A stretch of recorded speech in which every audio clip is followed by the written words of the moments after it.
Hello, hopefully I've delayed enough that you got all of my intro this time. That would be good.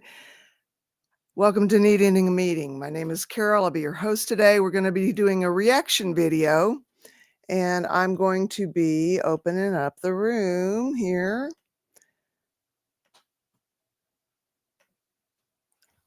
Okay. So if y'all are ready, I'll get started on the video.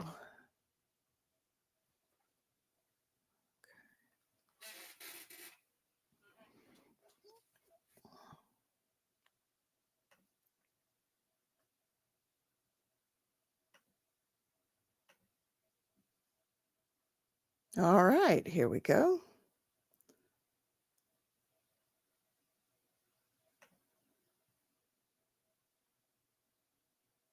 My name is Jay, and today we're going to ask the question of what's the point of sobriety? But first, if you haven't yet, don't forget to show your support for everybody here in this sobriety community by giving this video a thumbs up. And if you care about your sobriety journey as much as we do, then make sure that you're subscribed to this channel.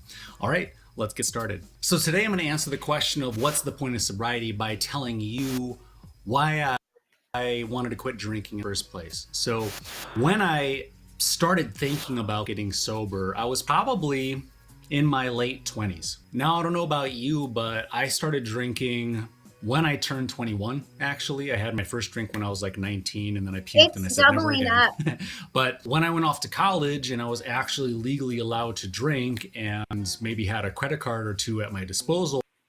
I don't know what that means. What do you mean? I can hear it's playing over itself. I'm in echo. Do you have the YouTube channel playing in the background? No. All righty. I wish I could get all of this. That would be the only reason it would do that, is if somebody that came into the room had the YouTube video playing in the, that would be the only reason why that would happen. I don't have it playing. Okay. Well, let's see what happens. I found myself wanting to go out and socialize and meet other people, and I felt like the only way that I could tolerate being around other human beings is by being heavily intoxicated. And we talk about the difference between being alone and being lonely being two separate things. And in my early years, I was absolutely confusing being alone and having alone time with loneliness. And so I was doing things that I didn't really want to do. I was going out to nightclubs. And if you ask me then, and if you ask me still now, if I would ever voluntarily want to go to a nightclub, the answer is 100% no. I don't really like the vibe of those places. I don't like the music that they play. I don't like the type of people that typically hang out at those type of venues. So when we put ourselves in situations that we maybe don't feel comfortable in, or we don't really want to be associated. Pardon me. I don't know what happened. Do you? Are you there?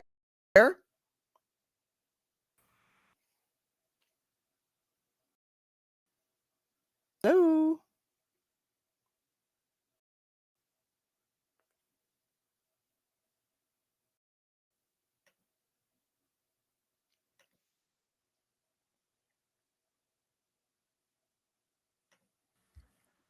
Hello? Okay.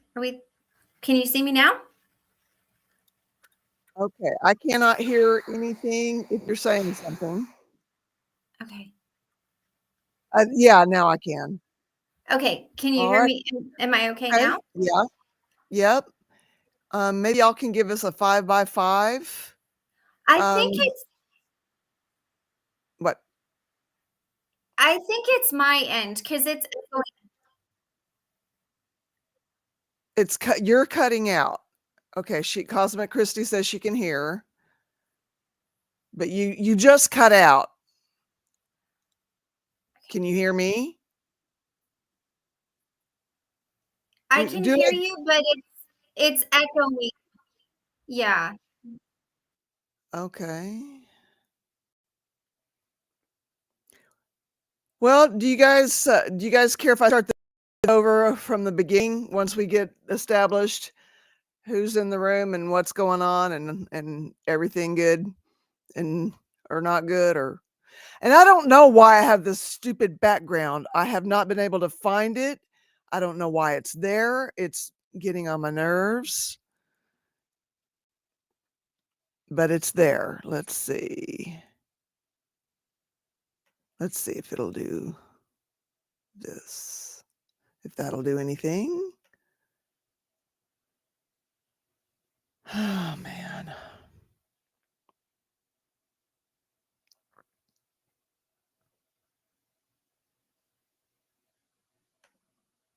Will that do anything? Okay, that did something, part of something. Anyway, I apologize, guys. I don't know what's going on. I don't know why we're having difficulty. If somebody would like to come into the room to actually react to the video, I'd be happy to have someone to have a meeting with.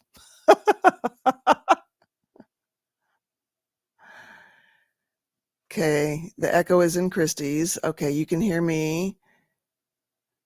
Anyway, all right. Well, I'm going to start the video over because I've not been able to even pay attention to anything that's going on in it. So let me just start the video. And anybody that would like to come into the meeting room, that would be great. Okay. Hi, Cosmic. Hello. How are Can you? you hear me? I can Yeah, totally hear I'm you. still. Yeah. Yeah. I'm a little bit sick still, but yeah. Other than that, I'm all right. Well, and I've got a toothache, so if I seem a little cranky, it's because I am cranky because my tooth hurts. These things always Yeah. happen on the weekend. Have you ever noticed that? When Yeah, when you can't go to a dentist. yeah.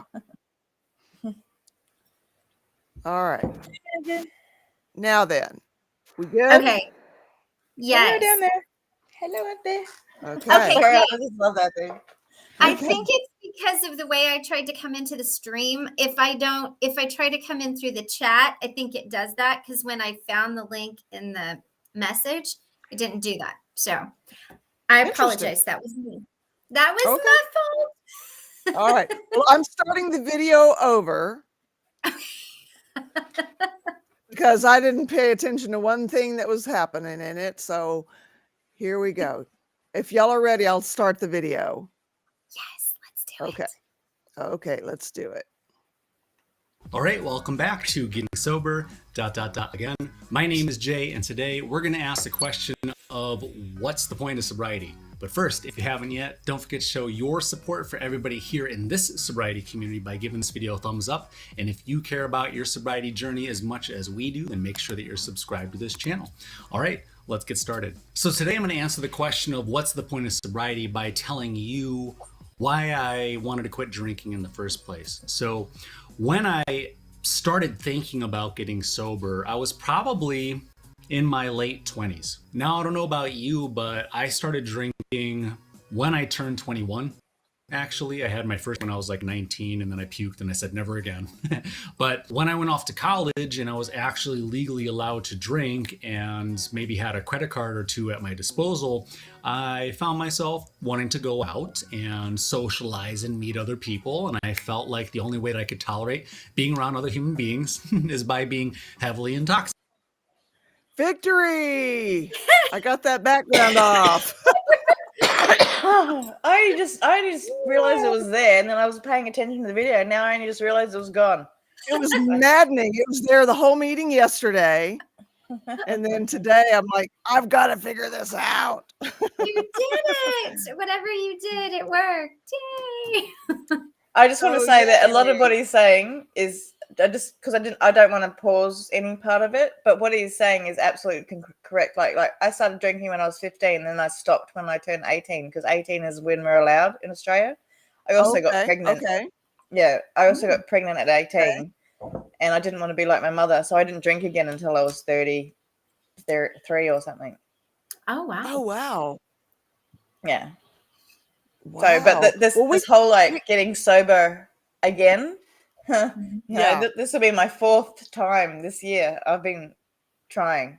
So Well, you know, as long as you're continuing to try, that's all that matters. Yes. Exactly. That's all that matters. Because if you keep trying, eventually you will. Mm-hmm. Yeah. You know, Yeah. you're going to find the want to somewhere with as much effort as you have put into this. You're going to find it. The want to, I want to. It's just that I Okay. seem to not to be able to because other things happen in life that I let affect me. Then I fall back on my coping mechanisms. So, and my coping mechanism was alcohol. So, yeah. Anyway, we can. Okay. Yeah, that's all I want to say. Well, you know, and if you want to interrupt the video, that's why I chose kind of a shorter one today, so that we have that, so that we can do that. I'll do the hand up thing so that I'm not interrupting. Yeah. Okay. All righty. Very good. I'm going to start him back up here. All right, Jay, here we go.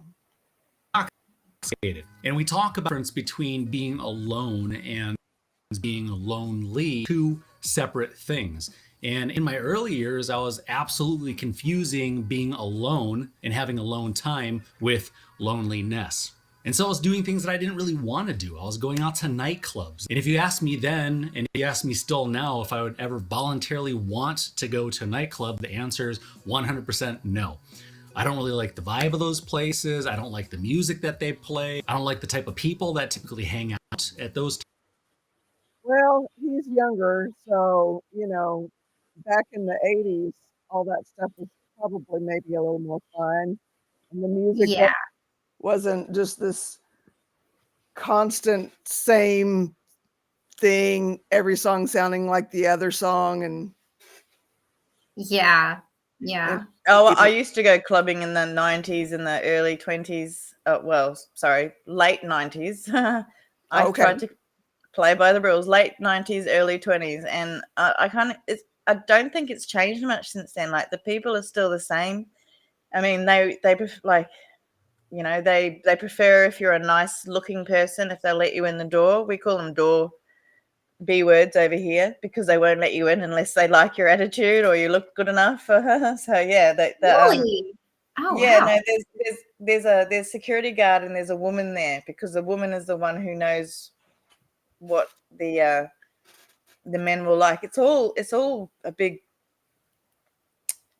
I don't like sausage factory, you know, basically, because so many men go and so few women go that once you're there, you're surrounded by men, and it's like, and nowadays in Australia, like you can just go up to the bar and say to the bar person, you're having a bit of an issue, and then they'll kick that person out. So that's really good because that didn't used to happen.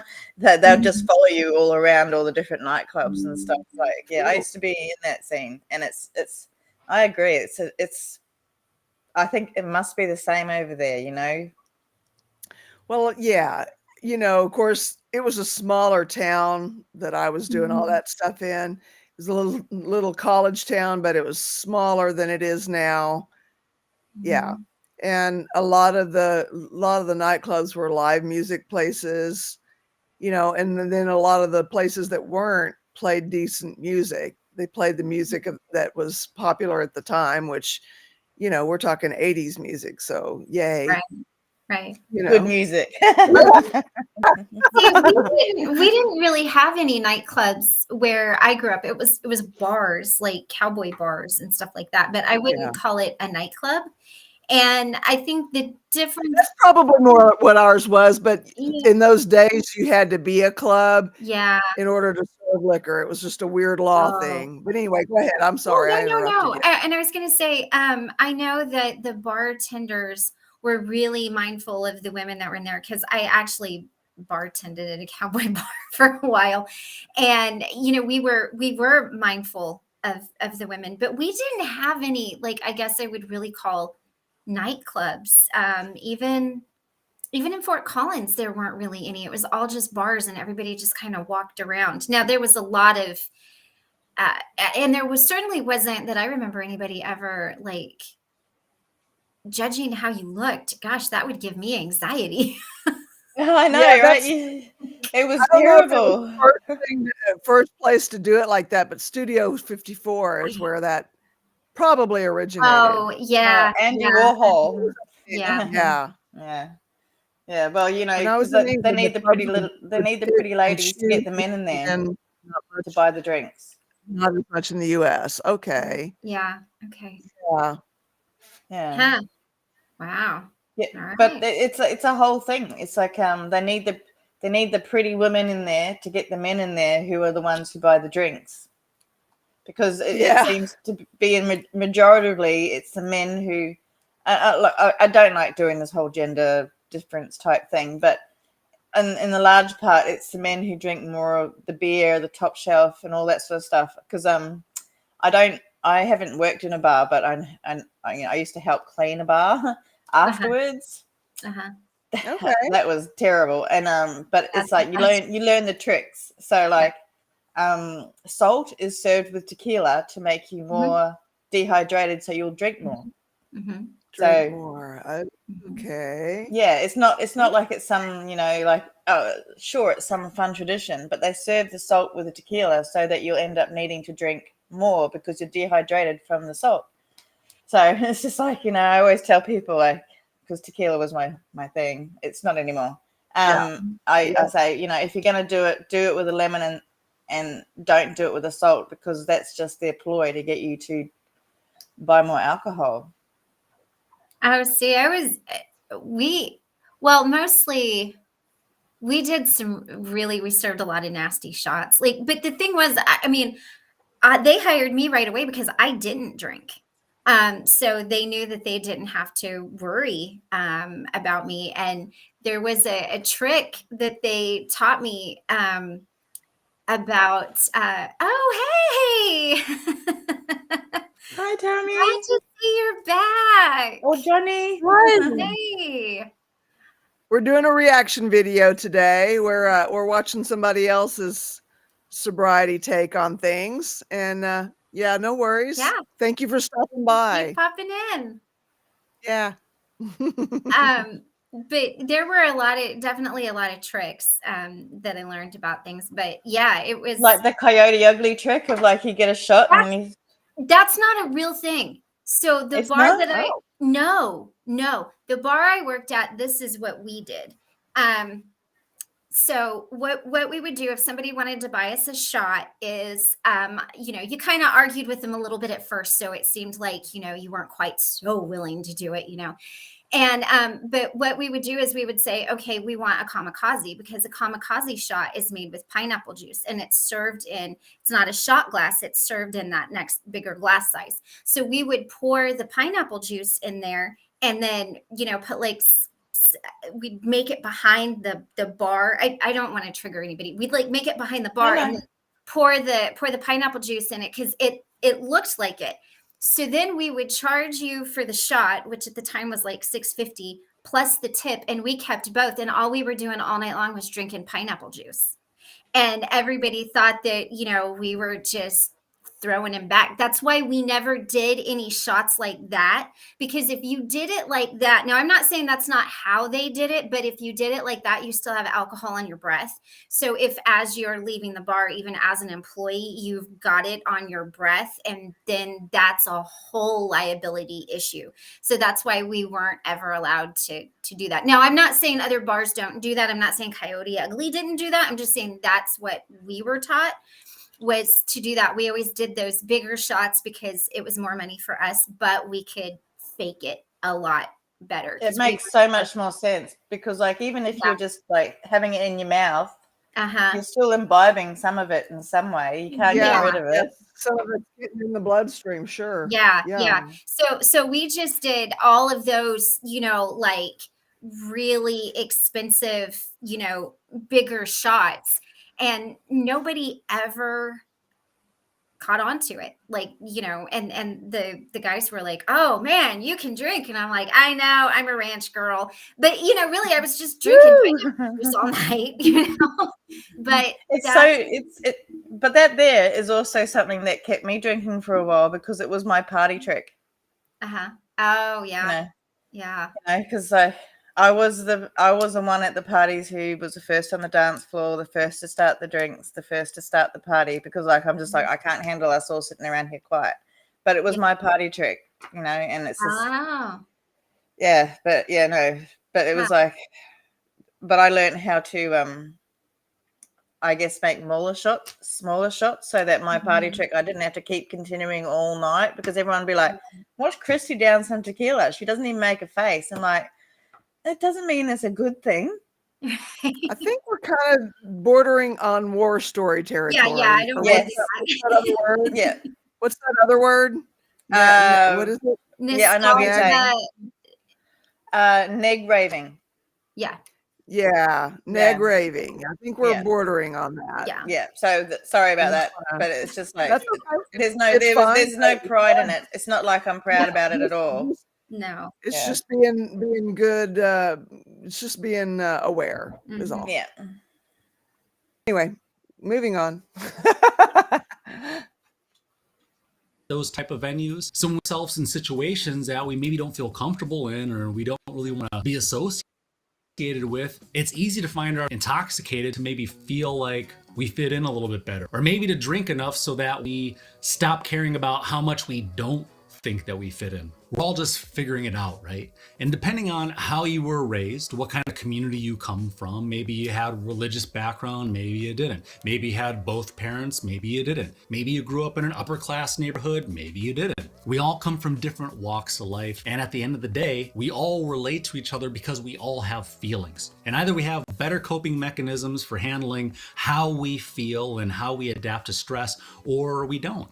Some of us went to therapy, and some of us didn't. Some of us learn how to be functioning adults from dysfunctional adults. And unfortunately, there's no manual for life. You get a little bit of wisdom maybe from your teachers, you get a little bit of wisdom maybe from your pastor, you get a little bit of wisdom from your parents, from your aunts, from your uncles, and you get a lot of information, whether it be good information or bad information, from your friends. So again, going back to the question of what's the point of getting sober? I'll never be the person to say that alcohol is the devil. I'm not going to be the person to say that alcohol by itself is bad. I don't think that there's necessarily anything wrong with drinking in moderation. I just know that I couldn't drink in moderation, and I didn't want to drink in moderation. I didn't just want a little bit of alcohol. I wanted a lot of alcohol. I wanted to binge drink, but I knew, just as you know, that there's a problem with daily binge drinking. Why is it such a problem?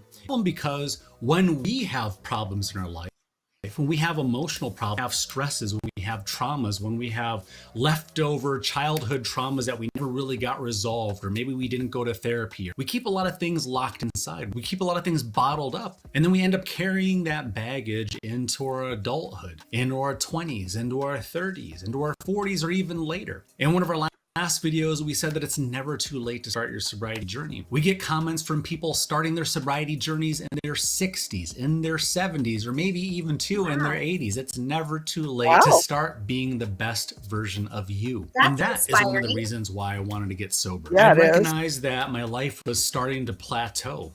I was starting to become very predictable, just as I imagine that you are. Every time that I got stressed, I drank. Every time I got like something, I drank. Every time that I was getting ready to go on a first date, I drank before the date, and then I drank on the date, and then I drank after the date. Every time I was in a bad mood, I drank. And every time I was in a good mood, I drank too. It didn't matter. I didn't need a reason to drink. I just knew that I wanted to drink. I felt like drinking was the only thing that was gonna make me happy. It didn't matter which friends I was hanging out with, I wanted to drink. It didn't matter if I was going to see my family, I wanted to drink. It didn't matter if it was a holiday or if it was a Monday, I wanted to drink. So I identified that that was a problem. I wanted to drink too much. I couldn't necessarily afford it. And I know that there's people out there that says like, well, so I can't afford it, so it means it's not a problem, right? No, it doesn't necessarily mean that. It means that your life can still absolutely be out of balance. Just because you can afford monetarily to keep drinking doesn't necessarily mean that it's good for you. Every single person has to know where their line in the sand is and which side they want to be moving forward. The point of getting sober for me was I wanted to stop being predictable. I wanted to stop letting my friends and my family down, and more importantly, myself, because I felt like I wasn't living up to my potential. I felt like my dad came all the way from the Philippines to the United States for no reason whatsoever. What was the point of coming to the United States and having a kid if that kid was just going to grow up and have a drinking problem and end up being a loser and not productive? And I'm not saying that that's how any of you feel. I'm just saying that's how I felt. I felt like I was capable of doing more. And though I was trying to do more, I was eating healthy, I was always hydrating, I was feeding my mind, I was watching plenty of YouTube videos because I was terrible at reading, but I had a lot of good habits. I felt like I was doing a lot of things right. I even told my therapist so. But one of the things that I didn't tell my therapist was how much I was drinking. I just kept. I was able to maintain like that for a good while. It wasn't until like the last couple of years before going into rehab that I got to where I couldn't deal normally with life. Right.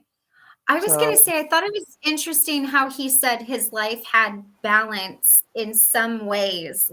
And he was trying to do these things, but it was still out of balance. Like he was, being productive and going to therapy and that kind of thing. And that's interesting because I think sometimes, maybe it's seen by people who don't understand it as you're not doing those things, and I can see where that could be confusing for people, Well, especially in it. there is a thing as functional addict, so you're still, trapped in your addiction, but you can still function as a person. Like you still get your bills paid and do all that sort of stuff. Right. And it makes it harder for some people to see that you're an addict because you are functional. You're not a mess, Yeah, I can see that. I can see where that would, you would be like, oh, but look, my life it's not like it's depicted in the movies, like everything's not falling apart. So to me, it's just another layer that makes this disease really interesting. Well, your life doesn't have to fall apart for you to. Yeah. Well, have an and if you're a habitual drinker that's quote unquote functioning, you don't have any reason to look at your behavior and how your behavior is affecting the people that around you. Mm-hmm. But there's also lots of other things that you can be addicted to that you can function on, Mm-hmm. So it's not just alcohol. I think he's talking about alcohol, but it's, there are many things that you can do that if you're functioning, people won't notice. Yeah. So, and it's just like, and that's what I was talking about yesterday. The people closest to you, they've got to deal with the behavior that is, allowing this to be a thing that is in your lives, Mm-hmm. Yeah. Yeah. Well, if you function well enough, even those closest to you don't notice the behaviors. Yeah. It wasn't until I went around asking my friends. That's not going to be the majority of the people actively drinking. No, exactly. Like I had to be the one going around asking my friends if I had the problem, and they were like, "No, you're fine." And then like they all thought about it, and they're like, "Oh no, maybe you kind of do a little." So, because I felt like I did, and they were telling me that I didn't, and I'm just like, but if I can't get up every day and do what I need to do to get through the day, then I think it's a problem. Yeah. It's affecting my life. It may not be affecting theirs, but it ended up affecting everybody in my life at the beginning of the year, like, because I had a breakdown basically. So it's just like, but it wasn't like I wasn't telling people what was happening or I was being ignored. It's just I wasn't telling everyone everything. Mm-hmm. So, yeah. You're not going to just be announcing it to the world. Mm-hmm. If you're a functional alcoholic, that, hey, I'm a functional alcoholic. Right. Hey, well, I didn't even know it was a thing. I only thought, I only thought like you're probably a lot of functional alcoholics don't. You don't learn these things until you go into those rooms of recovery. Yeah. Until you start looking for help, you don't know that you need it, and sometimes. So. Right. Oh, Zelda. That's yeah, and you just don't think about that. There's two different sides, I mean, the work side and then the at home Yeah. side, Yeah. and Yeah, this well, most people aren't who they are out in the world as to who they are at home, because at home is our safe space. So like, we can Yeah. be who we are. So there's Zelda, that hits something fierce, because like I had an ex who was drinking by 3 o'clock in the afternoon, and by like 9 o'clock he wouldn't remember anything. And then that's Wow. when I started recording, because it would be like, this is how you're treating me after this particular time. And Yeah. and then I would try and play it to him the next day, and so he could hear the viciousness of his words. And so that's a lot of reason why a lot of women or people who are in domestic relationships like this have to start recording. So, and it's not just for evidence. It's not like I was ever going to use it against him. It was to show him, this is what you're doing to me every day. Yeah. Because you don't know, because you don't remember, because you've gone so far. Yeah. And it's not like it was because I felt like I was gaslighting myself, because I'd wake up in the morning and he'd be fine, and I'd still be all like upset about what happened the night before, and he'd be acting like nothing happened, and I'd be like, but something did. Yeah, that's brutal. Yeah, it was brutal. Yeah. So, but I guess it's part of it. Like, he was also an alcoholic who wouldn't admit that he had a problem, but I was the one with the problem. Yeah. So, but it is what it is. I mean, I'm not in there now. I'm safe, and it's all good. So. Right. Yeah. Well, Yeah. we're glad you're safe. But Yeah, I mean, it's real easy to just not think about how you're treating people when you're actively drinking on a regular basis. Well, that's a large part of my thing, is that because I've gotten to this point where I'm so traumatized, alcohol is no longer an effective coping mechanism. I get upset, I get mad, and I might have a meltdown. So, because I'm so mad, because I can't restrain those emotions, because alcohol tends to exacerbate whatever you're feeling at the time.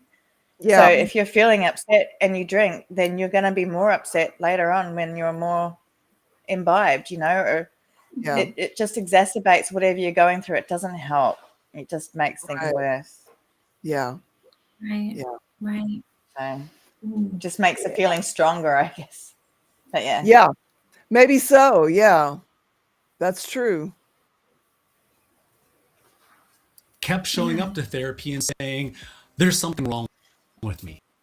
I have a lot of anxiety today. And a chart of like 0 being the happy, how much pain are you in? And 0 is the happy face. And they would ask me the question every time I went in there, and I would think about, well, what's going on in my personal life, like what's going on in my home life, what's going on in my relationship, what happened at work. And all the while too, I just wasn't addressing the main problem, which was I was getting shit-faced every day. I was probably getting blackout drunk at least once a week. I did a pretty good job of not getting blackout drunk, but also too, that was just a byproduct of having an insanely high tolerance. Just as I'm sure you have a really high tolerance too. Another reason why I wanted to get sober is because it was costing me a lot of money to continue drinking every day. We always like to say, isn't it amazing how you never seem to have to do anything?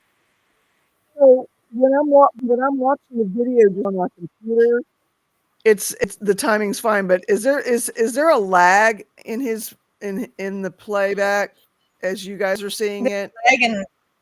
There's a lag in the playback, but the words are fine. So we're still hearing it.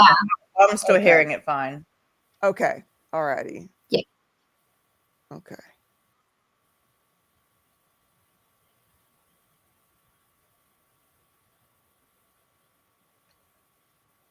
Anything important or worthwhile, but you always have money to get drunk every day, don't you? And I don't know about you, but for me that meant like, well, I haven't maxed out this credit card yet.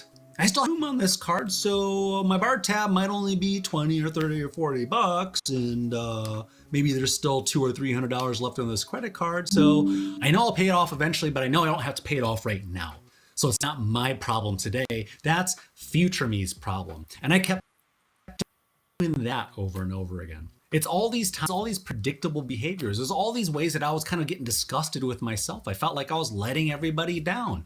I felt like I wasn't going to amount to anything. I felt like I had plateaued in life. I felt like I was limiting myself. But part of me didn't want to believe that the way that I was limiting myself was with alcohol. Like I had said a million times before, I did everything to quit drinking alcohol except for quitting drinking alcohol. Huh. You know, I wasn't even self-aware enough when I was out there drinking to even think in those terms Mm-hmm. at all. I like how he said future me, like, because Yeah. it projected it off of him. So instead of, I'm going to have to make this payment on this date, whatever. And how is that going to look down the road? He's like, I don't have to deal with it today. That's future me's problem. I thought that was an interesting way to phrase that, Sure. Yeah. and how might we do that in our everyday lives when it not this, even just as we're becoming self-aware, are you looking at it in the moment, or are you projecting that out to future me will just deal with that down the road, Right.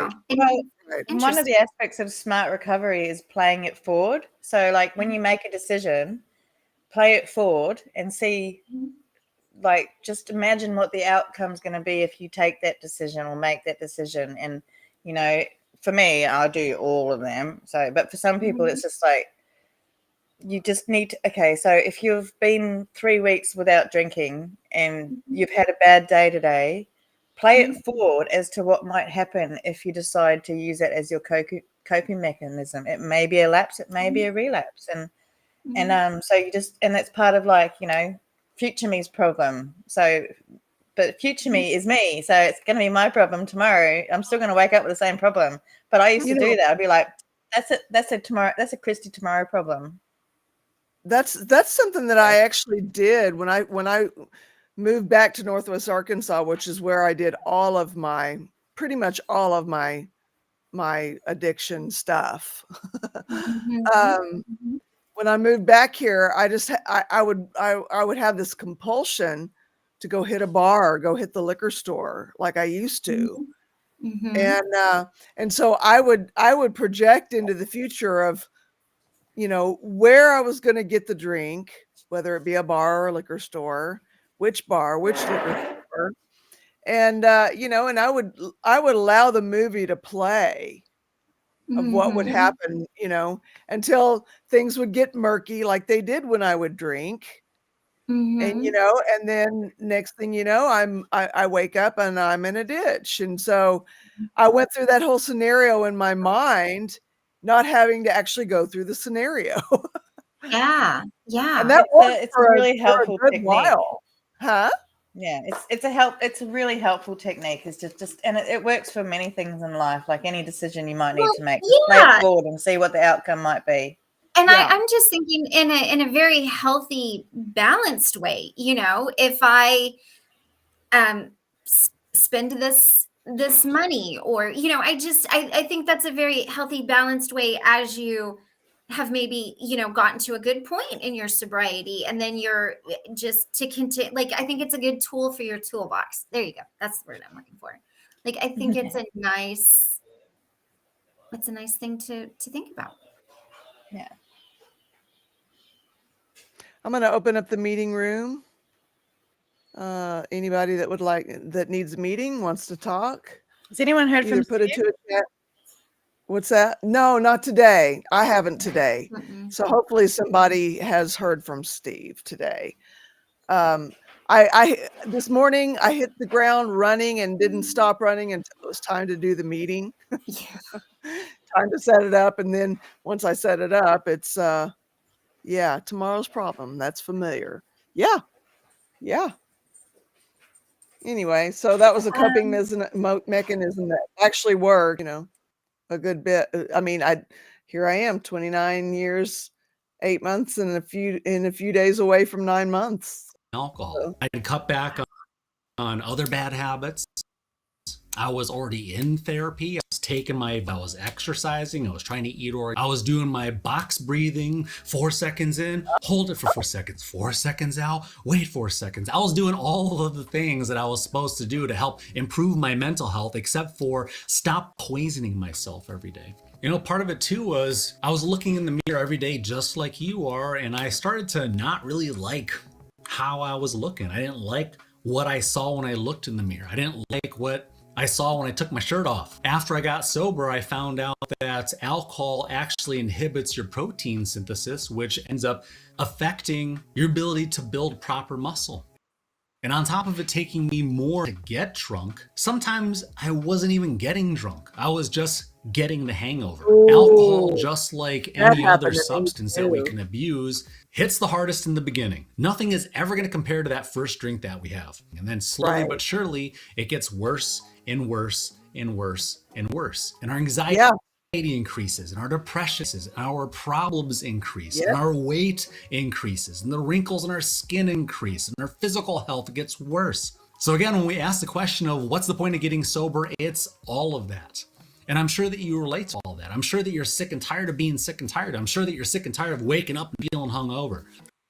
I'm sure that you're tired of waking not feeling better until about noon or 1 o'clock or 2 o'clock, and then being stuck in that loop, in that cycle of feeling like, oh, I'm starting to feel better now. Maybe I can start thinking about drinking again. And then know that you're going to clock out at 5 o'clock, and at 4 o'clock, you're thinking about going to the liquor store or going to the bar. And as soon as you clock out of work, you're thinking about drinking. As soon as you get in the car and you turn the keys in the ignition, you're thinking about drinking. And as soon as you get home and you crack the refrigerator open, stuck in this loop.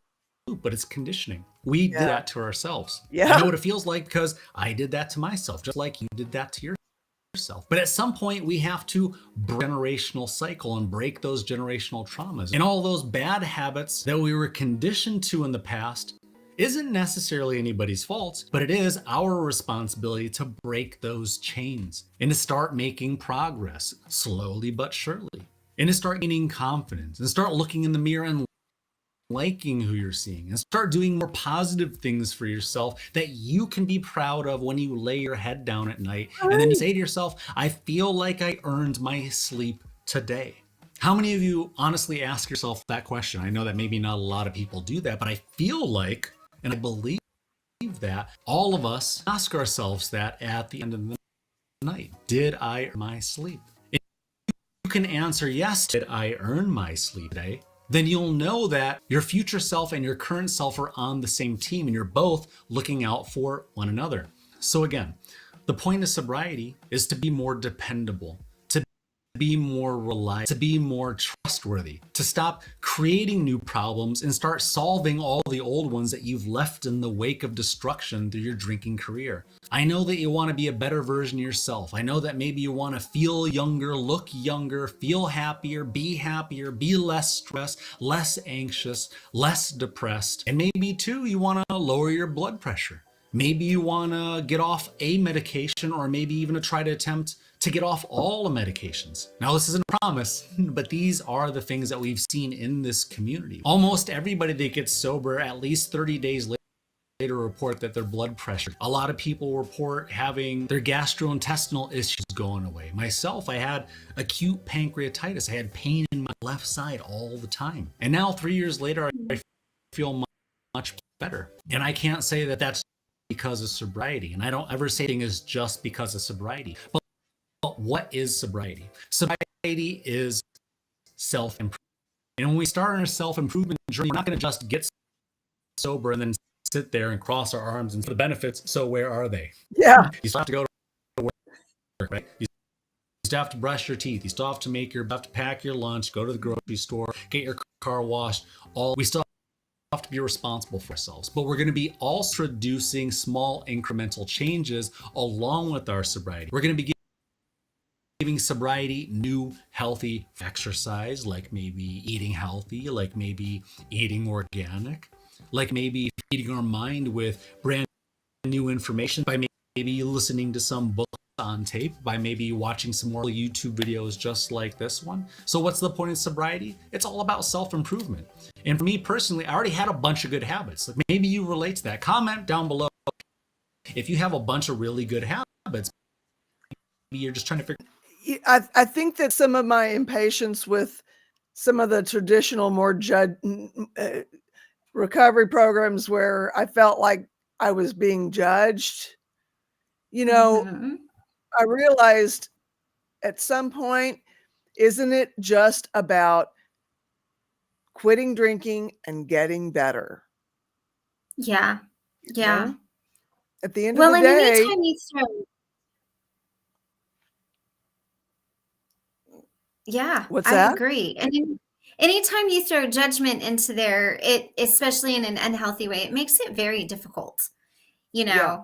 And Yeah, it I does. can see that. Yeah.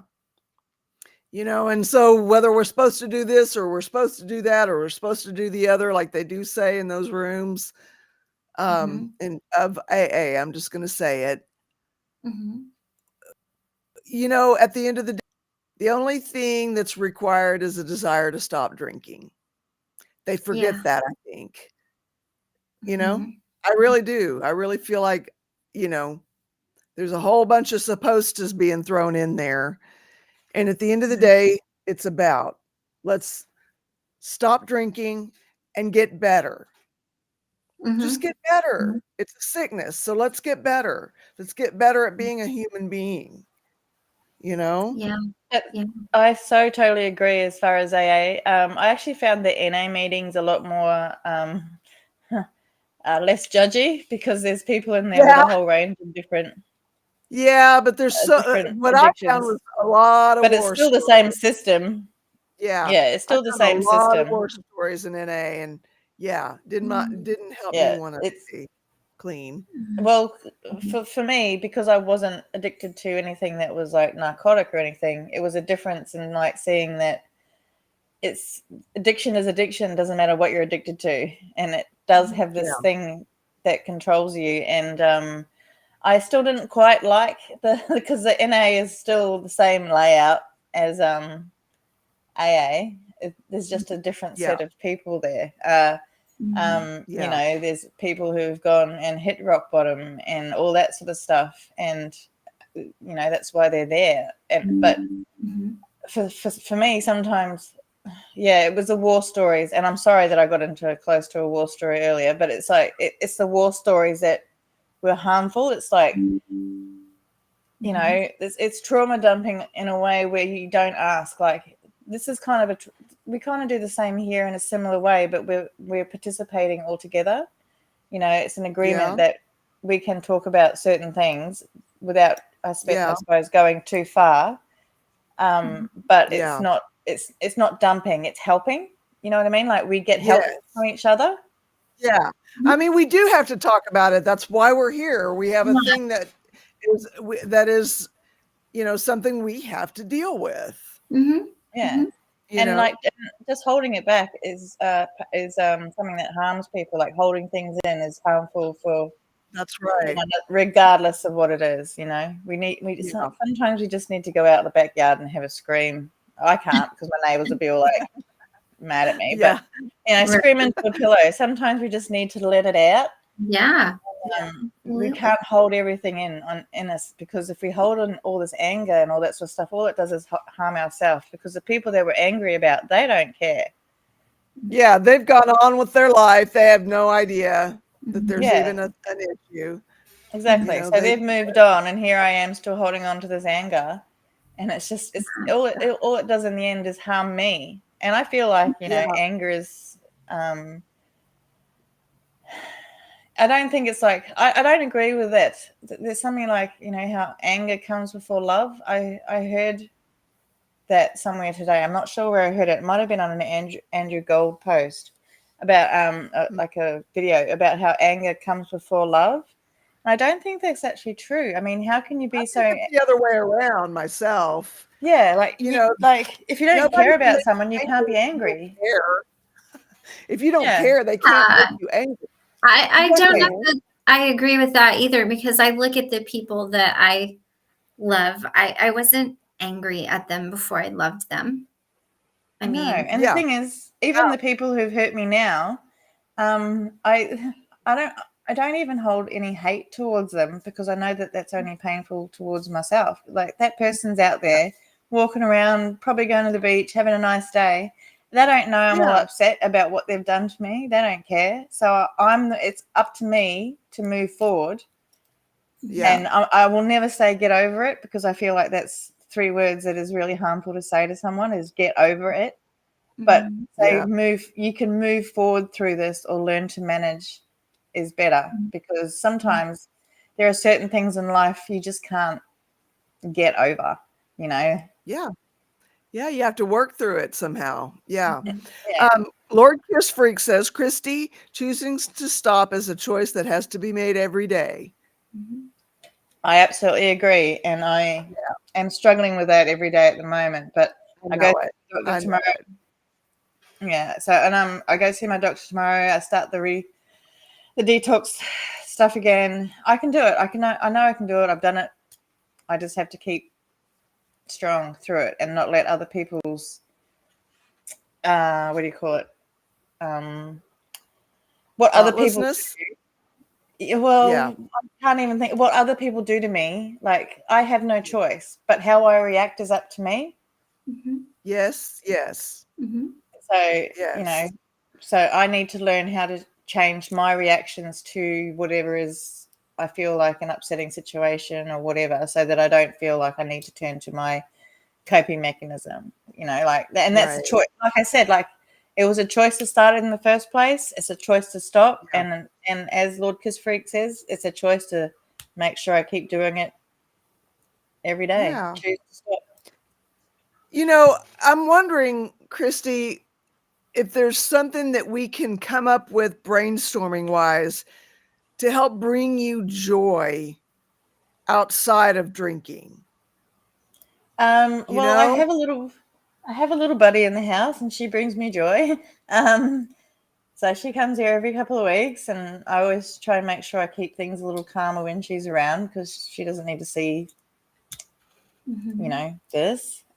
So, but joy for me is actually connection. So it brings me joy coming to these meetings every day and seeing, you know, all these familiar names and faces, and Yeah. you know, that's something that brings me joy. Joy to me is connection, and also helping Yeah. others. So, you know, Yeah. that's my joy. So, but in those times when you can't be in a meeting, and in those times where nobody else is around to help, there needs to be something that maybe we can brainstorm and come up with to help you get through those quiet times, those times when there's not a lot going on, where those times where the temptation is the biggest, you know? I guess that's something we're going to have to brainstorm, because right now I can't. I can't. All I can do, I guess, is reach out to others and Yeah. say I'm struggling, and Yes. you know, let's have a talk about it. But that's not to say I'm still not going to use my coping mechanism. But the thing is, I'm always honest about it. Like, and it was so hard to tell this group that I had gone from lapse to relapse. But Yeah. it's like, I have to be honest to get the help Yeah. that I need. That's right. That's right. You know. Yeah. We're only as sick as there is our secrets. There are some good things I did pick up in AA. That's one of them. We're only as sick as our secrets. Yes. Yeah. I picked up a lot of good things from AA, like, you know, like the community was lovely, like everybody there was lovely. They had Yeah. good sandwiches, great coffee, you know, and it was just it was just like I couldn't sit there and listen to everybody else's trauma for an hour and a half, you know. Just can we just sit around Yeah. and talk about how good our day's been, or you know, something good that's Yeah. happened. And I kind of wish that Right. that was what the news was like. I wish there was one news program that just showed an hour of good news every day. Yeah. For real. Yeah, Yeah. because like all we hear is all the bad stuff. Like, it's constant negativity into our lives all the time, and that's how the media system works. Is they feed on negativity because it's apparently more exciting and earns them It's more been money. that generation, so it's no wonder that we have a generation that is a little lost right now, you know? Mhm. How long Well, has I go looking for good news the stories. news has been this way since it's been the news? It's Well, I always been, think so. Like, huh? I think so. I think so. It's like you get more clicks if it's sensational, you know. So, and that's kind of one of the reasons why when my story eventually comes out, I'm worried because it is pretty sensational that it might become like a news story, Right? and I don't want that out there.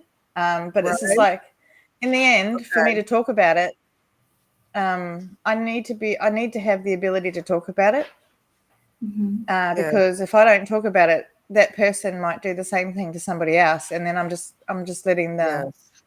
that thing perpetuate. But right now, I'm legally bound. Okay. Yeah. Well, we look forward to, because we know that when you're able to tell the story, then we know that that person has been dealt with. Yeah. Well, even in the end, I'm willing to tell the story without him being dealt with, because it might make it move a little bit quicker. Because that seems to be how the process works in Australia. You go tell the media Okay. before you go tell the media Yeah. before you go tell a lawyer, and it seems to work. But I'm not going to do that. I'm going to go.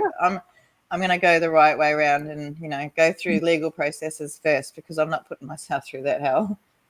Yeah. Yeah. Well, Yeah. and you wouldn't want something to backfire either, I would think, would be my first thought. Like, how Exactly. backfire on me? I'm doing that. Play it forward. What happens if I say this particular thing? I have to Right. play it forward. Yeah. Yeah. So, Yeah. but yeah, it is what it is. And I just, firstly, I need to deal with the addiction, and then I can move on and deal with the other circumstance, because I can't do that if I'm not completely sober, because Yeah. I'm more emotional when my emotions get the better of me when I am not particularly sober, like. Yeah. And I need, and that's a goal. And also the goal, my daughter said she'll talk to me again if I got sober enough. Really? Yeah. And Wow. See, that kind I of annoys I me. didn't know the actual connection. I thought, when I first met you, you wanted to get your daughter back, and I didn't know that your daughter was not a minor child. No, So I didn't lose. that's Yeah. I've realized that. Okay. This is her conscious decision to not have an addict in Yeah. her life. And you know what? Okay. All power to her. Yeah. Yeah. Well, we're gonna do everything we possibly can to help you get there, Christy. Yeah. Cosmic Christy. Yeah, I'm sorry because we've only got like a little short bit left of the show. So It's okay. It's okay. It's okay. I do want to, if possible, get a hold of my doctor to see if I can at least get a prescription going for antibiotics, because I'm gonna have to have them Yeah. to get through this do you weekend. have any clove oil? No, I don't. Well, clove oil, because I used to have massive toothaches and all that sort of stuff. Clove oil can actually stop the pain quite quickly. Yeah, it's disgusting. It's terrible, but it actually can stop the pain. Okay. You just don't want to use too much, because it can actually make you sick as well. But yeah, you just put a tiny little drop on wherever the pain is, and it can it kind of numbs it. Yeah. Oh. So what I may even do is I may, if you guys are still needing a meeting, I may just go and make the phone call and come back, like I've been kind of doing with the animals when I see a need arise. Oh, you go but look after you. Yeah. I mean, I think I'm good. And if you're not feeling well, by all means, like, go ahead and do what you've got to take care of. Love you too, Yeah. Stasha. Yeah. All right. Well, let's play the video and see where we end up. Okay. I figure out like what's wrong with me, and that's exactly how I felt every day. Making room for alcohol It's kind of like when a new relationship with somebody else, but you don't take that certain someone's phone number out of your contact list. That's kind of how I was with alcohol. I was like, all right, I'm gonna go towards having a better, brighter future, but I'm still gonna get drunk every day, right? But I just found out that it just really wasn't working for me. I couldn't really drink in moderation. I didn't want to drink in moderation. I was of the opinion of, what's the point of moderation? So that I can just waste money. And so clearly I had a very unhealthy relationship with alcohol. I never had a healthy one. I didn't want to just drink, I wanted to drink a lot. I wanted to be heavily intoxicated. I wanted to binge drink, almost always off rip, and a beer. That would just get me started. That's what I needed just to get my buzz going. And you can imagine doing that every day is kind of, so you might resort from going to the bar to then just maybe drinking at home, because obviously it's like 4 times cheaper to drink at home, and maybe the quality of what you're buying is even worse. Maybe you're drinking vodka and you're drinking, I don't know, like a Goose or Tito's, and then it was, maybe I'm going to drink Absolute, and then maybe I'm going to drink, by the way, I hate vodka, so I don't even really know all the brands, and then I'm going to drink the plastic jug that's down closer to the bottom shelf, and then now I'm just drinking the bottom shelf, and now I'm just buying vodka from Walgreens, and it's only plastic, and it's got the little red screw top, and it's got the handle, and it's 18 minutes, a liter and a half, and it's only 20% alcohol. And also too, that was another point of why I wanted to get sober, because I felt like my standards were getting lower and lower and lower. It was harder to get out of bed every day. I was depressed every single day. I was waking up with anxiety every single day, or even worse, on top of that, alcohol obviously affects our sleep. Let's say I was going to the bar till last call at 2 a.m. where I live, and then I'd stay around and linger until 2:30, and I go home, and of course I couldn't sleep right away, or maybe I was lucky and I could sleep right away because I drank myself stupid, and then I fall asleep at, say, 3 o'clock in the morning, and then like clockwork, I would wake up at 4 in the morning or maybe 5 o'clock in the morning with crippling anxiety, with my heart pounding through my chest, having to go to the bathroom, struggling to fall back asleep, maybe wake another hour later at 6 a.m. when I don't want to. I feel like crap, waking up at 7, feel tired, feel like crap, wake up at 8, feel tired, feel like crap, and then do that to myself every single day. And then try to compensate for my terrible behavior at night with more healthy behavior by eating healthy, by taking vitamins, overhydrating, taking my electrolytes and all that stuff. So it was like costing me all this time and energy. I felt like I was burning the candle at both ends, so to speak. And that really only leaves so much time in the middle of the day to really accomplish what you need to accomplish to be the best version of yourself that you possibly can be. So it's like I reprioritized. That was another point of sobriety. It was like I needed to reprioritize what was important for me. I wanted to be more productive. I wanted to not feel guilty if I wanted to take a nap in the middle of the day. Ideally, I would have great sleep the night before, so I wouldn't have to take a nap during the middle of the day. But sometimes with, running the channel and answering all your comments, which I love to do, don't forget to comment down below. Answering all the comments, the emails, all the responsibilities I get to have with this channel, there's a lot of mental work that goes into working on these videos and being the host of this channel. So I appreciate where I'm at in life. I have a lot more gratitude for all of the things that I have in life. And that was also another point of getting sober. I didn't really appreciate anything. I didn't appreciate the fact that I had a roof over my head. I didn't appreciate the fact that I had food in my refrigerator, that I had any money in my bank account, that I had a trusty, reliable, dependable vehicle. I was taking everything for granted. I didn't care if it was a nice sunny day. I didn't care if my parents were alive. I didn't care if I was in a relationship with anybody. All I wanted to do was get drunk. Any of these red flags for whether or not it's time for you to entertain maybe getting sober, then comment down below and let us know how you're feeling and what your objective is moving forward. And also too, stay tuned next week. We have a very important video just for you, which is how to get sober on your own in just 30 days or less. And we always love hearing from you, so don't forget to leave a comment in the comment section down below. And don't forget to give this video a thumbs up if you haven't already. And with that, I want to wish you good luck on your self-improvement journey, and I will see you in the next video. If you want to see another one of our videos, click here. I actually find that last bit a little bit dangerous, because getting sober from alcohol or certain substances like benzodiazepines on your own is actually quite can be fatal. So Yeah. you do need medical assistance, especially depending on your level of dependence. Yeah. Oh, We just Stasia. need to win for the girls here. Aw. Actually, I'm gonna Aw. put the only I've had my video off because I've got a little person walk around the house, and I don't want her on. Yeah, Yeah. but like Yeah. this is for Stasia and little wee man. This is my Minecraft portal and a goat, Aw. because I'm a nerd. I Cute. just wanted to make sure that he got to see it. So Aw. Aw. I also have a Hey, fox and Steve and so Cosmic, I thought of something. Is there an activity that you've always wanted to try that you haven't? yes, skydiving. Okay, so maybe something that you can do in your apartment. Yeah, my Yeah. house. Yeah, no. I'm actually a bit of an artist. I do art. I don't know, When relatively you do well. your art, have you typically done it while you're drinking? Yeah.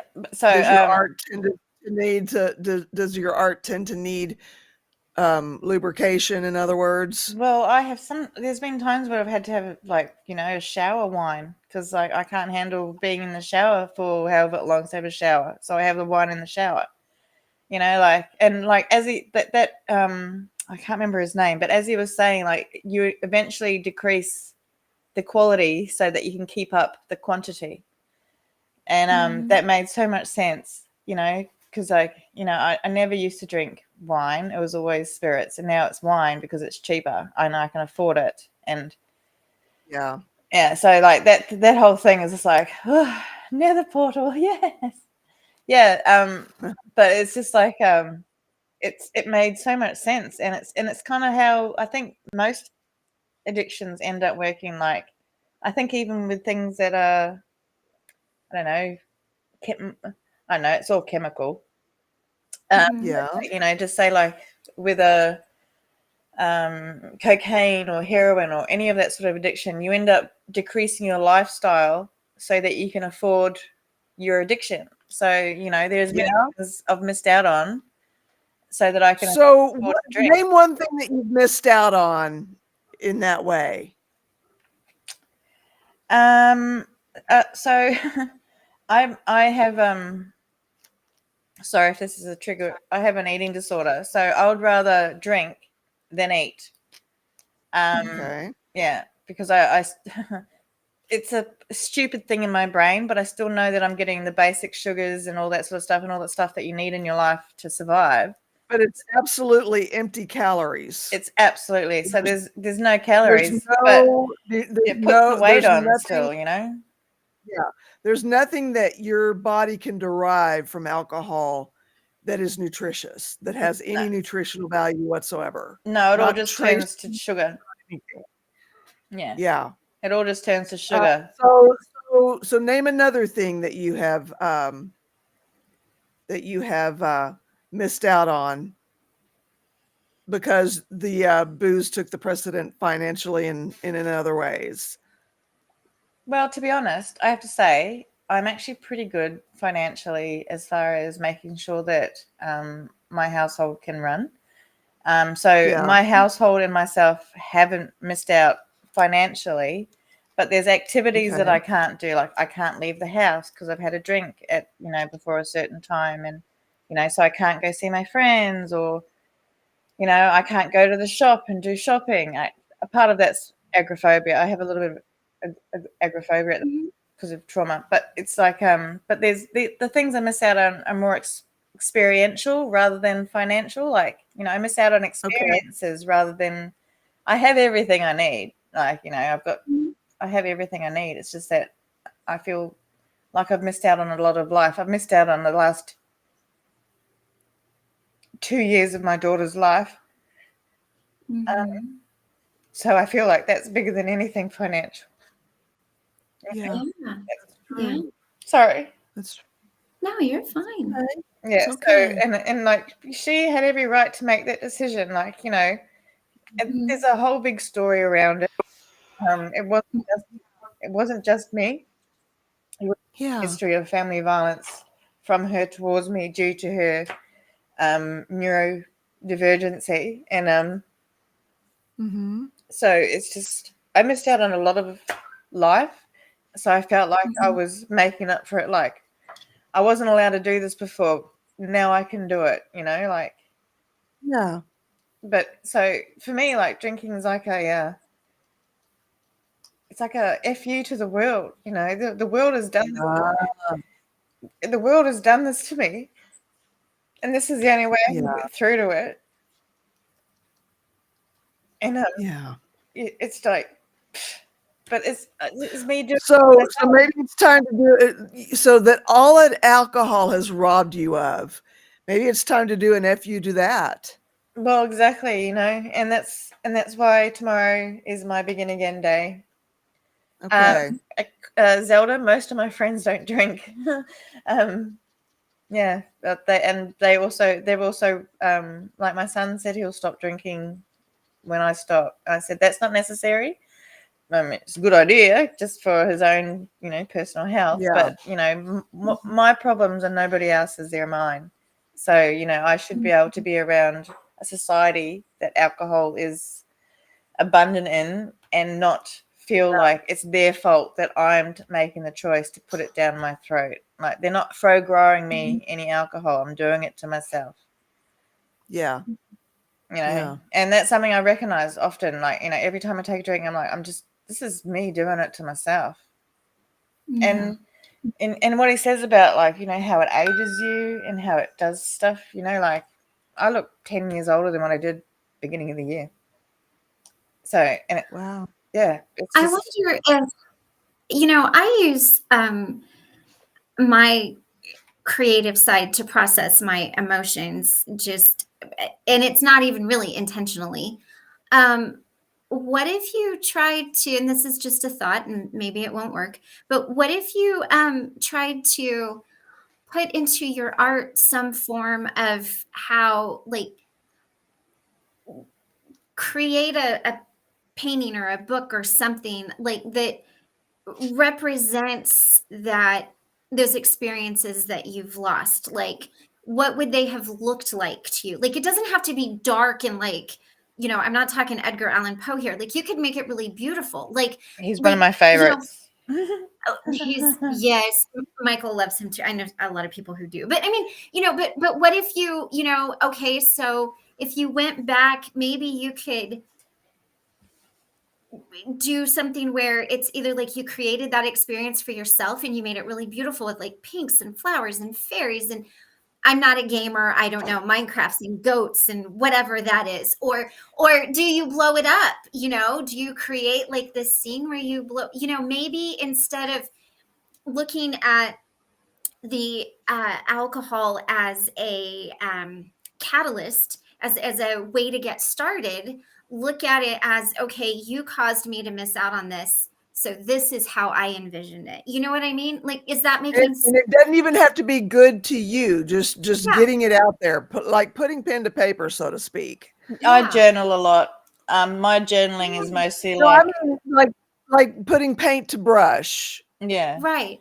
Yeah. Yeah. Like, what if you created, because that's something that you could do at home, since financially you're good and yay you, that's awesome. Yeah. But since it's experiences, like, create what those would have looked like, or create this sadness or anger around not having them, without, and that can be a slippery slope, without going too far one way or the other. For me, mine always ends up being beautiful because I just take all of it and I get hyper focused and I really put every little detail here and there, and I paint it, and I do it that way, and that's what kind of takes it out. So I wonder if maybe you could just, instead of journaling, because journaling doesn't have to be writing words on paper. It can be art. It can Yeah, be it can. It totally expression. can. And It so I can be wonder if, doodles, it can be anything. yeah, Well, so I wonder if you tried maybe creating that, because that would be, it seems to me, a healthy way to heal it as well, because you're working through it and you're not having to verbalize it necessarily. I mean, you're feeling it, but it's coming out another way. And I wonder if you could just give yourself the benefit of that. Does that make sense? Am I making sense in what I'm saying? Yeah, it makes a lot of sense. It's just like you know how you said things end up being beautiful. My stuff ends up being dark. So well, there's nothing wrong with that.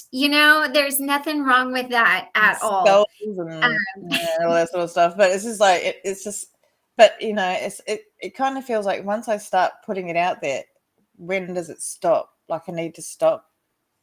I need to stop this overflow of emotion in some way.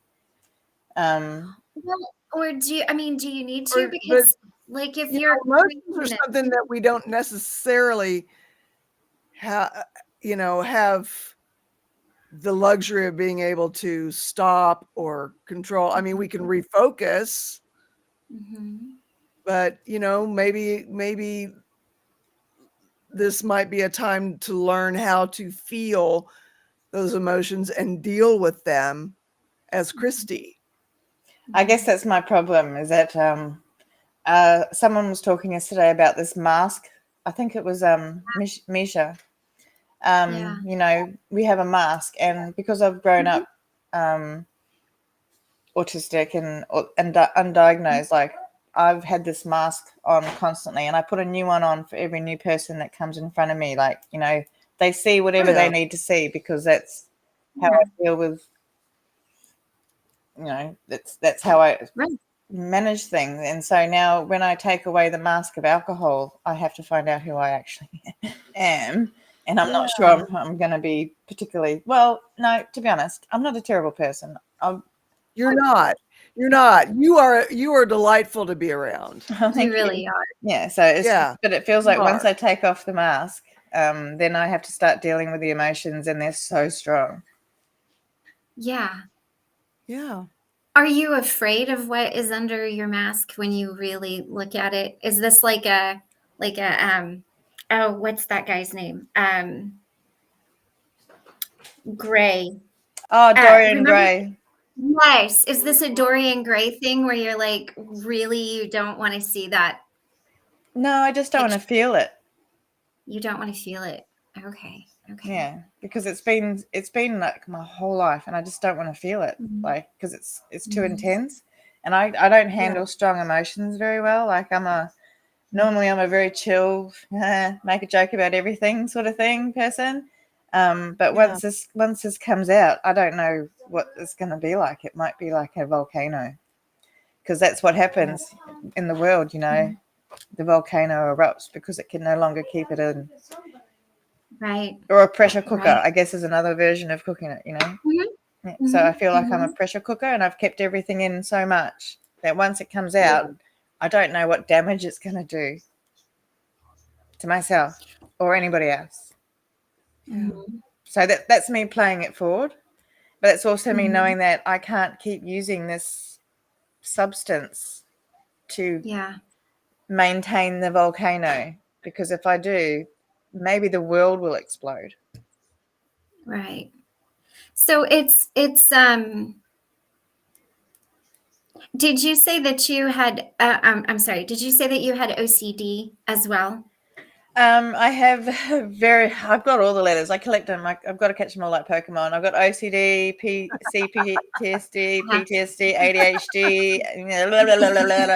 Yeah, I'm getting them all. Well, I'm wondering, because someone that I love very dearly very much struggles with OCD, and they were communicating to me today that they and I'll get to the point where I asked that. They were communicating to me today that they had watched a video, and it triggered their extreme fear of death in them, and so it just stopped their whole day. And this, they were like very early on into the day, and it just kind of froze their whole day. And so I was wondering if that was the same thing that you maybe felt about this, that it would just be to the point that you just don't know how to process it. And that's why I was asking and wondering if maybe it was like more um intense because your OCD made it more intense than maybe like how I would feel it. Well, look, we all have emotions and all that sort of stuff, but people with Yeah. autism and ADHD and Uh-huh. BPD and all that sort of stuff, we have all these other things that come along with it, like rejection, Yeah. sensitivity, dysphoria. Like, so if I say no to someone, Mhm. then I feel physical pain because I might lose them. Like if when I feel like I've been slighted or rejected, I feel Uh-huh. this. It's a body reaction. It's not just a mental reaction.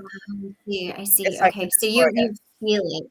Yeah, Okay. feel Okay. everything. Like my autism coach, because I had one for my daughter, she said that I'm basically like a walking, talking heart, open heart. So Mhm. I feel everything and I take everything on board. Like I feel like the world's problems are Mhm. my own, and that's got, and Mm. I don't know whether that's got something to do with my autism or my trauma upbringing or whatever, but it's just like Yeah. so that's one of the reasons why AA was so hard, because I'd be sitting there talking about this Yeah. and I'd feel it. Like I'd feel Yeah. it within me, like it's just. But Yeah. I think a lot of people are like that. I don't think I'm any special, Oh yeah. No, well, some people just feel it much deeper than others. And and I didn't know like how deeply, but when you said you physically felt it. Now, is this something that your therapist helps you to navigate Yeah, we're to working on it. be able to understand? Yeah, because I would think that that would be, Yeah. but you've started the process, so yay you. That's awesome, Yeah. that you've started it. And one thing I love is just kind of starting off small. So maybe try to create one little, like I would encourage you, try to create one little artistic thing, where you haven't had to have a drink to do it, and maybe isn't about your emotions or anything, but just create something, and then you can see how beautifully amazing that is, because I'm sure your stuff is just absolutely gorgeous. And and then maybe that will encourage you, like you don't have to try to climb Mount Everest all at once, right? Yeah. Like, you just Yeah. Well, you have to and train to climb Mount Everest. It takes them yeah, like a year or so exactly. to get up there. Oh yeah, and then you have to get used to like oxygen deprivation and all of that stuff I could only imagine. But maybe that's something, like just think on. I don't have all the answers, but you seem No. like a very beautifully creative person and well put together, and maybe just being able to do something in a different light, with a different thought process behind it. Well, Did you there's see what Zelda said? I did. She said, "Cosmic, you will like who you are once you get to know her." Oh, I hope I so, agree. because there's very few people in the world that I know who dislike me. well, that's something. Yeah. Well, and if I know it, well, if they do, I don't know it because they're not in my life, so it doesn't matter. Right, Yeah, so right. it's like, yeah, I but also believe that addicted people usually feel emotion intensely, hence we try to numb. Yeah. well, like through a lot of the things that I've done, a large majority, I wouldn't say all, of addictions come from a way of self-medicating from a whole range of different things. Yeah. It's a Yeah. self-medication type process, and that's why we should probably go to our doctors more and listen to them and go to our therapists and stop self-medicating. Like I'm aware Right. that it's a bad process, but it's like, Sure. yeah, but I'll get there. I can do it. As my son said to me yesterday, he knows I can do it because I've That's done it got to before. make We you know feel you can do it, good. and eventually you're gonna know you can do it. Yeah. Yeah. So, Yeah. but him saying that to me was so important because, like, Yeah. it's like, Yeah. You know, Yeah. maybe try creating some art around how that made you feel, because that's a happy, positive thing. Yeah. You know, like a sunburst or whatever. You know, you know, like I tend to make funny videos because I find it takes yeah. that's what I sent to the group yesterday. I thought that was a really funny, joyful day. Yeah. Also, don't ask me to babysit. But yeah, no. But anyway, I feel like I've had a meeting. If everyone else, like, I don't want to overshadow anyone else. If anyone else feels like they need some help. Yeah, if anybody still needs a meeting, still got something on your mind that you'd like to share, go ahead and put a 2 in the chat, and we'll figure out if we can do it through the chat, or if you'd like to come on into the meeting room. Other than that, a 3 if you feel like you've had a meeting. Yeah. We know you can. We know you can. Thank you. This means so much. Yeah. Yeah. Well, and you know, it's always good to just be surrounded by positive, uplifting people. You know, it just kind of makes you lighter sometimes. It does. Yeah. That's why I love starting. I love that this is the beginning of my day because it Yeah. makes the rest of my day better. So the time works out good for me. Yes. Yes. But Carol, I think you're going to have to go check on your little chickens and puppies. Yeah, I got to check on those, but I also got to see if I can get to the. Oh, you haven't called the drugstore. doctor yet? I actually texted her, so okay. I was going to call the drugstore, see if they got anything yet from her. Nice. Nice. Okay. Well, we can do it. We can all do it. Yes. Yes, we can, Stacia. Absolutely. Well, I think breathing might be the good way to Okay. end things. I'm going to turn my sound off because you don't want to hear me breathe right now. Okay. Awesome, you guys. All right. So we'll just do 5 of our box breathing. So we'll breathe in for a count of 4, hold for a count of 4, and then I always find it to be most relaxful. Just let all that air out of your lungs. As you're doing it, breathe in mindful, happy thoughts. And as you're breathing out, just push out all of those things that no longer serve you, things that you just don't want, that are not welcome in your life. All right. And we'll do 5 of those. So let's go ahead. Close your eyes. Drop into your heart space. And breathe in. Hold. And all the way out.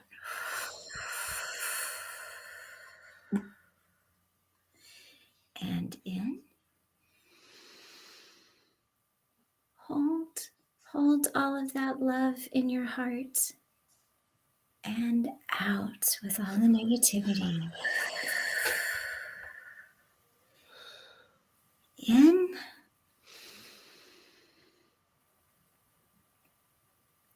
And out.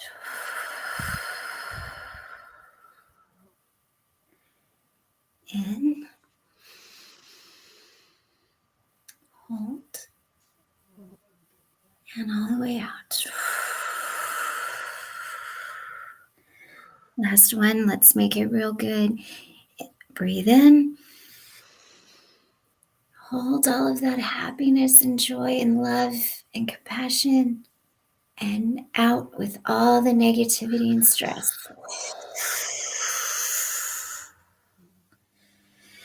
And when you're ready, open your eyes. Shake it out of your body. Shake out that negativity. All right. Yes. Like Taylor Swift says, shake it up. All right. Well, everybody have a good night or a good day. Here, you guys. You guys are awesome. I love spending these meetings with you guys. For real. I love you guys. I've got to go. I love you too, Christy. All right, Cosmic bye. Christy.